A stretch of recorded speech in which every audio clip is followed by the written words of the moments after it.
Welcome to Commission Ed, the Air Force Officer Podcast. Here we explore the training and development of America's leaders and the application of air power and the profession of arms. The views expressed are those of the hosts and do not reflect the official policy or position of the United States Air Force, Department of Defense, or the U.S. government. The mention of companies by name is solely for the purpose of discussion and should not be implied as endorsement. Welcome back to another episode of Commission Ed, the Air Force Officer Podcast. I'm Colin Slade. And I'm Reed Gann, and we're your hosts for Commission Ed. So, Reed, I'm a little bit apprehensive about this episode and what we're going to be talking about over the next month or so, because we are going to address General Brown's vision for his tenure as the new Chief of Staff of the Air Force, called Accelerate, Change, or Lose. And that apprehension is because this document is amazing and there's so much in it. I'm a lowly captain, and I feel that, yes, while I have a great amount of experience and understanding of how the Air Force operates and what it means to be an officer, but there's so much here and I feel unqualified to talk about it. That's interesting because we both seem pretty eager and excited to address these things. And so for you to share your vulnerability with us, Colin, it's the key to a good connection. So good job with your Brene Brown. You're definitely bringing that out for us today. So I honestly think that CGOs and NCOs are the heart of the envelope of who he's talking to. When you read this document, and we'll make this plug multiple times, if you haven't, stop now and go read it, and then come back and join us. We would love for you to join us today, but if you don't have the context of what this paper is, you're going to be a little lost. All right, so plug over. I think CGOs and NCOs are the heart of the envelope of who he's targeting this paper to, because we are the folks that are oh dear. I saw a major the other day and it was like everything in me to do to not salute that person. Anyway, I'm still struggling. So, and just for context, anybody who isn't up to speed, Reed, you recently promoted to major, right?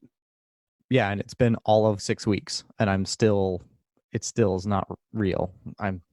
Maybe someday I'll figure it out. I think CGOs and NCOs are who he's talking to. They are the folks who are going to affect the vast majority of this change. So I don't know that you're just a, quote, lowly captain. I think this is who he's talking to. Yeah, that's interesting because the way that it's written, it is in a language that I feel like I am able to understand, that it doesn't use a bunch of acronyms and policy type words that only make sense in the five-sided puzzle palace known as the Pentagon, yeah. Right? But even so, because there's so much here, there's so much breadth and depth to it, I know that I have something to offer here, but I also know that I don't know everything. Yeah, totally fair.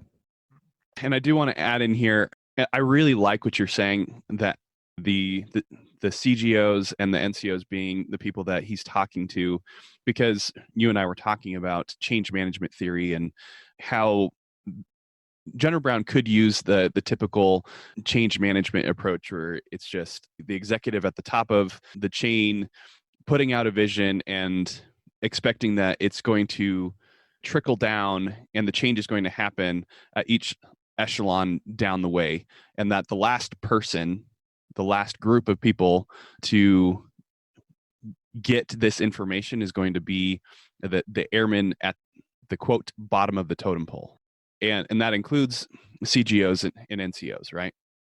But we think that the far more effective way for this to happen is to bring the CGOs and NCOs and those bottom of the totem pole airmen into the conversation, and taking a triangular approach to change management, in that there is the executive at the top who is providing the vision and communicating the change that needs to happen. And there are two other major players in that relationship with the middle managers, the wing commanders, the those who are responsible for writing and implementing the policy on the one side, and then on the other side is the more human element, those who actually have to implement the change one individual at a time, one airman at a time, and that is the NCOs and the CGOs and those junior airmen. And all three have to be communicating to each other. General Brown has to be able to speak directly to those at the base level, bottom of the totem pole, saying to them, this is what I want you to do, but I also need to hear from you about the things you need in order to make this change possible. There has to be that opportunity for feedback both directions. Yeah. And I think this letter is exactly that. He is trying to create a culture in the entire 500,000 plus United States Air Force in order to establish the vision and make the change that needs to happen. And if this is the step one, I'm buying. This is a good first step. I'm pretty excited about it. Yeah. So how about we stop talking around the document, but actually talk about the document itself? Again, making the plug that if you haven't read it yet, you should stop this episode now. Go to the show notes. We've linked the PDF there. You can access it, go read it, and then come back and join us and be part of this conversation, because just like General Brown and just what we were just saying, we want you to provide your feedback as well. We want you to be part of the conversation as well. And that can happen in the Heritage Room, through social media, through our email account. We want to hear from you, get your take on General Brown's Accelerate, Change, or Lose vision as we discuss this over the next month or so. Okay. Welcome back. Welcome back. Great paper, right? Yes. It's an excellent paper. Yeah, it is an excellent paper. And I want to talk about my first impression of this document when it came out in August of 2020. When I started reading this, I hadn't thought at that point that you and I were going to talk about it, but I wanted so badly for the rest of our Air Force to catch the vision that General Brown was talking about and not fight against it, because I had seen this play out before. There would be a new chief of staff or a new wing commander, or pick your position of leadership within the Air Force, and they would have a vision and they would start communicating, saying, these are the changes that are coming. I need you to get on board and make these things happen. And then inevitably, there would be that squadron commander or that senior NCO or even the junior airman at the base level who would say, but really, I don't know that this is actually going to happen. And so I'm going to sit on my haunches and I'm going to wait to see if this is really going to play out. We can't have that. If this is going to take place, just like we were discussing a little bit ago, CGOs, NCOs, airmen, the middle management, senior leaders, everybody across the Air Force has to take ownership of this at the individual level to make it be successful. My first impression was I fully expected we'd be doing this series. Oh, really? Okay. Because I did, yeah. So that's interesting that when you read it, you weren't sure about that, because as soon as I read it, I knew just the previous chief of staff's memo to his wing commanders, I'm like, we need to talk about this, and we're going to. There's so much truth here. There's just so much truth. The other first impression that I was left with, it's very sobering. This is not unicorns and rainbows, Colin. There is no big, happy, smiling sun rotating at the end of every paragraph. Like, this is sobering stuff, but it gives me equal amounts of pride and hope to see our senior leaders looking at the problem and saying, this is not okay. Too often, I feel like everything we hear from above is fingers in the ears. Everything's fine. I don't want to hear your bad things or the meme of the dog sitting in the burning bar. This is fine. I feel like that's what I see and hear a lot from the top. So to have someone look around and say, no, this is not okay, gives me equal amounts of pride and hope for the future. So I'm with you. I think we really need to understand this and take it to heart. But yeah, I knew we'd be doing this series. That's a really good point that you're making, that General Brown is being willing to call the baby ugly, as it were, because we talk all the time about the importance of assessing self and being self-aware of the things that are good and the things that are bad, your strengths and weaknesses, the opportunities for improvement. And General Brown is doing that for the whole Air Force, which is really good. Yes. And not even the least bit intimidating or challenging at all, I'm sure. There's only 500,000 of us spread across every time zone with billions of dollars in infrastructure and investment and nuclear weapons. I mean, I'm sure it'll be fine. Yeah, that's a very large, ugly baby. Yes, it's a lot, but I love that he is not backing down from this. Yeah. So, Colin, I wanted to start actually as we address the paper with the title. And this may Start at the seem beginning. That's a very good place to start start. at the very beginning. Yeah. Yes, again, a chance to break out into song that we will pass. Okay. But the title, Accelerate Change or Lose. I want our audience to note there are no commas in that phrase. So accelerate change, those two words go together. Yeah, so we don't have accelerate, change, or lose. It's not 3 options here, it's 2. Yes. There are 2 choices. We either must accelerate change or we will lose. And I think that is a really key thing. I've seen some people in other forums put commas in there. And if you add commas, it becomes a list, right, of variable options or an order that no, we have 2 choices. And that will become really clear as we go through the document. He knows that we all get that we have to change, but we're just not changing fast enough. And he breaks that down right now. He says we have a unique but limited window of opportunity to change. So we've got to change, and we've got to do it now. We have to change faster.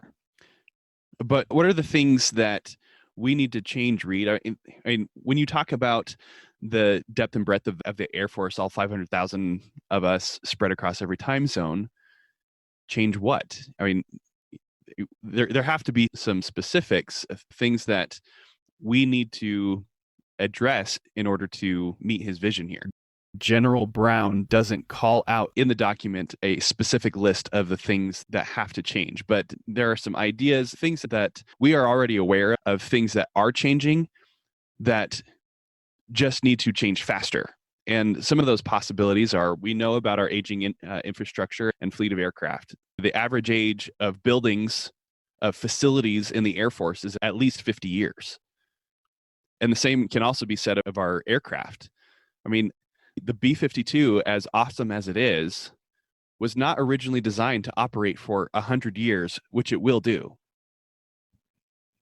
Which is so crazy, because if you think about it, we were barely starting to fly 100 years ago. Right. And we're going to have an aircraft that's flying for 100 years. Like, just can we wrap our heads around that? It's just mind-blowing that, yes, that's where we are. We're in a place where our bomber aircraft are going to be active in the inventory for 100 years. It's just mind-blowing to me. Yeah. And we need to change that. It's not that... Quickly. Yes, thank you. And it's not that there's anything wrong with the B-52 for today, but General Brown is talking about tomorrow, that we have to change faster so that we can be ready for tomorrow. That's the point. It's not that we're struggling today. It's that we see what's coming. And if we don't change the way that we are taking care of our infrastructure and upgrading our aircraft, but also adjusting, some of the more fuzzy details, not so much about the equipment, but like just the way we do business, the way that we acquire those things, our acquisitions process, our policy around budgets, the way that we promote and evaluate our airmen, the way that we select leaders, or even just the way that we operate on the day-to-day, our operations tempo. All of these things have to change, and they are changing. There has been some progress made, even in just last few years while you and I have been serving on active duty. The problem is that we're not changing fast enough. That's the issue. Absolutely. And how long have we been hearing rumors and having a push from above to get a new officer performance report? Seriously, it's been almost like 5 years or something that they say it's coming, but where is it? Yeah. And that's what he's talking about. And something, Colin, you and I discussed before we recorded is how essential speed is, especially to an airman. when you start talking about, fighter aircraft and maneuvering in a dogfight in order to win, speed is life. And you bleed energy, you bleed speed to your detriment and death. And that's, I think it's a good analogy to think about. Like, we are in a dogfight right now and we are bleeding energy too quickly. And we have got to get that speed back or we're going to lose. So we've talked about some of the things that need to change. But what are the risks, Colin? What are the things that General Brown outlines as the risks? Because leadership and these kinds of decisions are always an opportunity cost balance with risk. So what is the risk that he describes? Yeah, because he's saying accelerate change or lose. I mean, that's the second part of the title. That's the second part of his proposition here, is that this needs to happen. These changes need to take place, or we're going to lose. And one of the very first things that he calls out that we will lose is our assurance that we can respond and maintain uncontested dominance over the airspace in response to any sort of attack on the United States and its interests elsewhere around the globe. Yeah. So in doing some research for this, to try and put this into context, I stumbled across an Apple production called Greyhound, starring Tom Hanks, World War II shoot 'em up movie. It's about the U.S. Navy destroyer accompanying merchant marine. So these are the ships that would get supplies and troops from mainland USA over to the theater in Europe, make that crossing. And it was a really interesting movie. I really enjoyed it. Some good leadership lessons in there. And I started doing a little bit of research about the merchant marine, that experience. And I learned some very fascinating things. So the chance of dying in World War II, if you were in the merchant marines, was 4%. The chance of dying if you were a United States Marine was 3.7%. And of all of our armed forces, the Marines suffered the highest rates of attrition across all the branches. So let's think about that. You had a higher chance of dying as a civilian on a vessel transporting a Jeep from New York to London than you would if you were a Marine fighting in the war. So that's the kind of risk we're talking about here. Right now, Colin, when you and I deployed, we got on an aircraft and we landed at our destination. And there was a higher chance of us dying on the way to the airport in our own car than there was of us getting to the battlefield. And that's the certainty he's talking about going away, that we can't assure that we will have that kind of dominance, especially overseas. So the way this happens is we put our airmen on a contract aircraft or a C-17 or C-130, and they just go to where the fighting is happening or where they need to be closer to where the fighting is happening. And there's never a second thought about how that's going to happen short of just like the logistics of it. Never once are you ever concerned that an enemy aircraft is going to meet you up there and shoot you down, or that enemies on the ground are going to be able to knock you out of the air. That's just not the way that we think.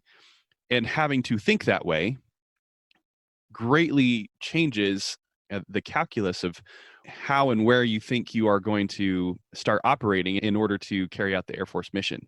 And we're just not ready to do that. We don't even know how to do that. It's been so long since since World War II, since we had to operate with that kind of a mentality.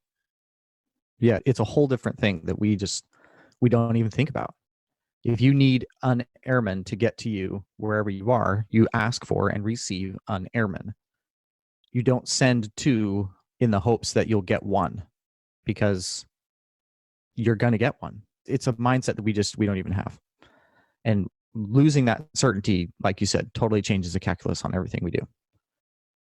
But something else that we need to address here is that we have to also move away from the mentality that the war is going to happen over there, right? He says that future warfare will not remain far from our shores. Just like the enemy will have the ability to keep us from traveling to where the fighting is happening, they will also have the ability to bring the fight to us. You see, one of the really wonderful things about living in the United States over the last 200 plus years is that we are surrounded on our east and our west by very large bodies of water.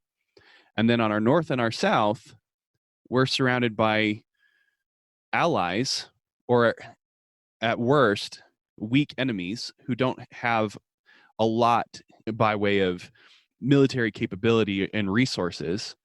And so the United States is in a very secure location geographically. But the future of warfare on land, on sea, in the air, but also in space and cyberspace is not guaranteed to take place over there. It very well could, and the argument can be made that it's happening right now over here, that we are in the battle space right now. Yeah, absolutely. The tyranny of distance has been one of our biggest blessings as a nation. And he outlines that it's not going to be that way. And I am definitely in the camp of it is already happening over here. There is a battlefield for the hearts and minds of the American people. And that is the terrain being fought over. And it is happening right now in your living room, on your smartphone, on your computer. And we are actively engaged in that space as a Department of Defense. And we need more people to recognize that is happening. And I think that's part of the change he knows we need to affect right now. Yeah, it's not a declared war. Congress has not passed a resolution of war against a particular enemy. We are not calling up reservists and guardsmen to, quote, go to war in the traditional sense, but absolutely in the information ops domain for sure, and what's happening on our cyberspace networks. And you could also make the argument in space that there is a battle for that terrain that is raging right now. So I think it's really important that we recognize that air dominance and superiority, the tyranny of distance, these things that we've enjoyed for the last many decades are no longer guaranteed to us. He says in the document, air dominance is not an American birthright. Yeah, and that's an interesting thing because I have been in teams that have built combat plans to go and affect combat operations, and I've put them into place and watched them succeed. Not one time did I ever plan to lose an asset or a capability due to enemy action. Not one time. Now, I've done that in exercises. I've done that in practice, but I've never done it for real. We knew assets might drop out for maintenance or for weather, but never due to enemy action. That is how dominant we are right now in the air, but we are not going to be. This air dominance is not an American birthright. And like you said, that's a mindset. That's a belief that we have. Everyone that we know has always operated in an environment where we've had complete and utter air dominance. And we need to recognize that will no longer be the case. And I think the point here, again, is that there are people who are recognizing that. It is starting to change. The problem is it's not changing fast enough. Yes. Yeah, totally agree. Like I said, I've done it in practice. And some of those assessments have been pretty sobering to watch what happens when we lose assets. It's not fun to think about. I think that leads us right into another thing that he talked about us losing, and that's the high-end fight. So I think it's valuable to describe that because those of us in the profession of arms, we know what this feels like, but I think it's important to define it. So high-end means fighting with assets of equal capability. So that means a high-end fight is two nations with an integrated air and missile defense system with fighter aircraft and bomber aircraft, bringing all the toys to the yard, right? And really throwing down with all the good stuff, okay? A low-end fight is the stuff that any Tom, Dick, or Harry country can piece together. We're talking small arms. We're talking maybe some RPGs and IEDs. And now, I don't want to sound dismissive of those things, but think about this like car shopping. You have your high-end brands, your Ferraris, your McLarens, your Lamborghinis, and then you have your lower end brands that everybody has. It works, right? It'll do the job, but it's not going to do the job like a Ferrari is going to do the job, right? That's when we're talking about a high versus a low end fight. We haven't really been challenged in the high end space because we've had the best, the fastest, the goodest stuff. And he's saying if we do not accelerate change, we are going to risk losing the high end fight, something that we are not accustomed to. And I think that goes right along with our air dominance as a birthright and the fact that the fight might happen somewhere that we would rather choose otherwise. Yeah, I mean, we've been in a low end fight and have become quite proficient in a low end fight over the last 20 years. We're really good suppressing enemy forces on the ground who have no ability of shooting back at us in the air, because the global war on terror has been just that. So that's the business that the majority of our airmen know, is how to carry out that type of war. We don't have the experience of carrying out a high-end fight and being victorious there. We just don't know how to do that. I mean, we know about it in theory. We've talked about it. We exercise to it, but the practical experience is not there. Yeah, and we got to get there. We got to get there quickly. Next thing he talks about is that we risk losing quality airmen. And I can't agree with this more, but I want your thoughts before I just get on my soapbox and just rail. I'm going to rage on this. Okay, I'll give a few thoughts, but I want to get out of the way fairly quickly. So my thought on this is that we are not drafted into the Air Force. None of us are forced to join. Our enlisted airmen and officers have a choice on whether or not they join to begin with and whether they continue serving after that. We have options. The private business world, despite COVID and any other economic pressures, wants people just like our airmen and our officers, those innovative thinkers and people of character, which is what we require for them to become part of the Air Force. Private business wants those same qualities, and they're willing to pay for it. And so we've seen this actually play out over the last few years. A perfect case in point with this is the pilot shortage that we've been dealing with, is that because of how the Air Force is treating its pilots and because of the incentives that are available, pilots are voting with their feet and they're leaving the Air Force, or they're choosing to not join in the first place. And I personally have lived this. There was a time where I fell out of favor with the Air Force. I became disenchanted with what was going on and I left. I separated from active duty and went and did a different thing. Now I came back, but I am the exception. And my thought is that this type of problem, what we're seeing with the pilots and with me personally, I think that's only going to get worse as the private business world continues to provide incentives and different working options and things that look really good to our airmen. So if we don't accelerate change the way the Air Force recruits and retains talent, I think that airmen are going to punch out or never join to begin with. Yeah, I totally agree. This may be me reading between the lines, something that isn't there, but to me, this is General Brown crawling out every single leader in the Air Force and placing the blame squarely at them and saying, if you do not change, we are going to lose airmen. To me, this is a failure of leadership. And I have seen this. The smartest people I have ever run into in the Air Force are no longer a part of it. And that hurts. It hurts. This is true and it is painful. And it hurts me that we can't figure this out. And like you said, Colin, I think we know the root causes, and I think we're moving in the right direction, but we're not moving fast enough. And we can't afford to let these brilliant, talented, patriotic, hardworking people who see a better opportunity. Yes, there are always going to be better opportunities out there, depending on your circumstance and situation. I can't second guess that, but we are not doing enough. And to me, this is just Reed's take on it, right? This is me thinking he is calling out every single leader in the Air Force and saying, you have got to change or we're going to keep losing airmen. This is when we don't give attention to an airman. When we schedule a meeting, we're 20 minutes late, and then the meeting goes really poorly because we clearly have somewhere else to be. It's the culmination of all the little things that we fail at all the time that we don't pay as much heed to because nobody's dying. But all those things culminate into an airman's perspective, their perception of how much we care and how serious we are and how good we are at what we do. And when they look at the grass on the other side, if it's greener, we have failed. We failed. That's my 2 cents.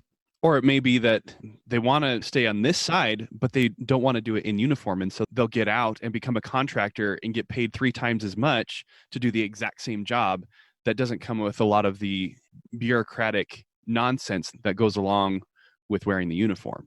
That happens as well. I mean, it doesn't matter how we lose them and to where. The problem is that we are losing them. We are losing talent, or we can't recruit it in the first place. And that is the issue.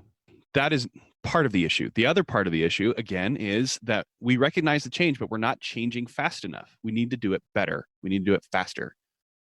So, Colin, welcome to paragraph 1 of Accelerate Change or Lose. Paragraph 1, and we could go on and on for hours on just paragraph 1. So the next 4 points we're going to touch on briefly because we want to give you a taste of what we're going to see over the next few weeks. So we're going to go more in depth on General Brown's 4 main points.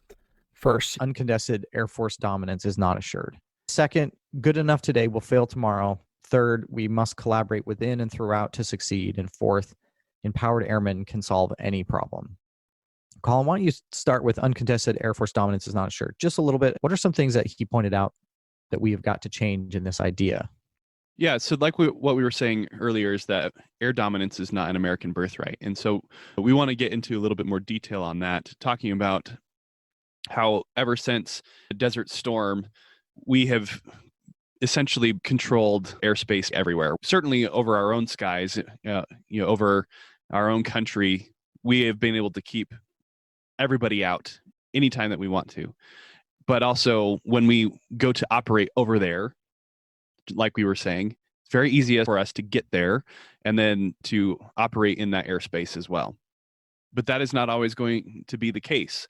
We know right now that our enemies have plans in place and are working on their own ways of penetrating our airspace and making it to our country, either through airspace itself, through the development of modern aircraft, or finding ways through the space and the cyber domain to weaken our defenses so that they can attack us. And we need to be aware of that and accelerate our ability to protect our homeland so that it can remain a sanctuary as it has been for the 200 years of our nation.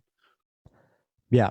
So one thing he mentioned, and this is, again, just a quick overview, but I think it's worth pointing out. He said we need to be prepared to have attrition like we did in World War II. Colin, how many bomber aircraft are in the United States Air Force inventory? I think it's around 130, but don't quote me on that. Okay. It's 136. Woo! So I was close. Good guess. Nice work. During World War II, most historians note we lost 140 aircraft a day. That's insane. And it's something that we are not prepared for. And that's the kind of change that we have to get adjusted to. So that's the first point. Uncontested U.S. Air Force dominance is not assured. Lots of good stuff. I'm looking forward to bringing that discussion to our audience. The second one, good enough today will fail tomorrow. We talked a little bit about this at the front. Our stuff, which is great. It's great stuff. It was designed and built off of requirements from the 60s and 70s. That was a long time ago. I hate to point it out, but we're closer to 2050 than we are to 1990. And that's crazy. Yeah, but we are. And so to be building and managing and running equipment built off of requirements from the 1960s and 70s, we can't keep doing this good enough for today.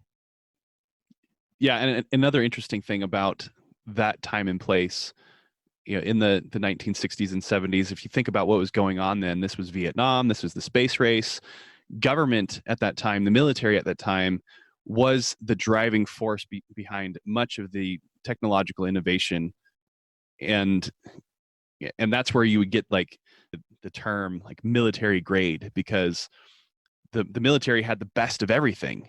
The government had the best of everything, but that's not the case anymore. Oh no. So sorry. Have you ever tried to sign a PDF on a government computer? Oh my gosh. What an experience, right? the case in point here is that the government is still using PDFs. Right? Exactly. Yeah. So no, I'm not joking, Colin. I got a webcam yesterday. I got a webcam and a headset with a mic. And we all felt like it was Christmas, and we all called each other. We all felt high tech. And I'm looking at a 15-year-old iMac had an integrated webcam, and I got a webcam yesterday, and it was like a big deal. We no longer have the coolest, best stuff. Good enough today will fail tomorrow. And we've been talking about our equipment, but it goes beyond that. And this leads to General Brown's next point, that it's not just our stuff, it's the way that we operate, that we need to change the way that we are structured and our relationships both within and without the Air Force in order to continue to succeed. And he says we must collaborate from within and throughout to succeed. We cannot do this alone. We have to not only recognize the change that needs to happen, believe in it, but we also need to accelerate our ability to communicate the need for that change and get other people, other stakeholders to get on board. And this is both within the Air Force, but also our allies, and then the American people itself. Yeah, there's so much in this that he is just speaking to my soul. I mean, let's just pick one acquisition process, for example, how we need to collaborate within and throughout to succeed. The F-35 has components made in all 50 states. And as a result, every single congressman and woman and senator will vote to keep that aircraft alive. We need the capability. It's a fantastic aircraft. I'm excited to see it coming in. But that's one example of our inefficient acquisitions process. So we have to get on the same page so that we don't continue these internal impediments to success. And I think a lot of hard decisions are coming in order for us to make that happen. Yeah, that's going to be a good conversation. Looking forward to that one. And then the one that I'm most excited about, and I think this is where we have the most to offer, is his last point, that empowered airmen can solve any problem. That it's not just about the stuff. It's not just about the way that we're organized. It's not just about the enemy that we are facing. That we need to accelerate the change with respect to our airmen. Just what we were saying earlier, we will lose them unless we can accelerate the change of how we take care of our people. Yeah. And it starts with recruiting and accession. So yeah, I am super excited to spend some time on this because we get it wrong from the beginning in a lot of ways. And you and I have felt that for a while. This is our opportunity to highlight some of those things and really say, what should it be? If we have to change these things, what should it look like? And we have a lot of ideas, not just you and me, but we, the Air Force, have a lot of ideas of what it should be. And those changes are coming. They're in process. But again, the emphasis here is not that we're not changing, it's that we're not changing fast enough. We need to be faster. We are the Air Force. We live on speed. If we don't do it faster, we're not going to get there. We will lose. Yeah. So this is, again, an introduction. We just wanted to outline where we're going. I'm very excited about not only the discussion, but the culture that General Brown's trying to establish. And I'm on board. I'm buying. Colin, any closing thoughts before we wrap up this week? No, you said it. That you have to read the paper. You have to understand and catch the vision of what General Brown is trying to share with us in order for the change to take place, in order to accelerate the change that needs to take place. Every single one of us owns responsibility for this. It's not going to happen at General Brown's level. It's going to happen with me, with you, everybody that is listening to this podcast, and those who are not listening to this podcast. They need this information too. So just like Mahatma Gandhi, be the change in the world that you want to see. Yeah, because around you, your unit is trying to change something. I guarantee it. And if you don't see it, find your DO, find your commander and say, sir, ma'am, what is it that we're trying to fix? What is it we're trying to get better? What are we trying to change? And then we need you to fall in line and dig and pull with everyone else in sync so we can get this done and moving quicker. Yeah, absolutely. I think that's a good place to leave it, Reed. Again, we invite you to participate with us in the Heritage Room, engage with us on social media through our email address, airforceofficerpodcast.com, and do the same for your sphere of influence, the people around you. Encourage them to get on board with this. And that concludes this week's episode of Commission Ed.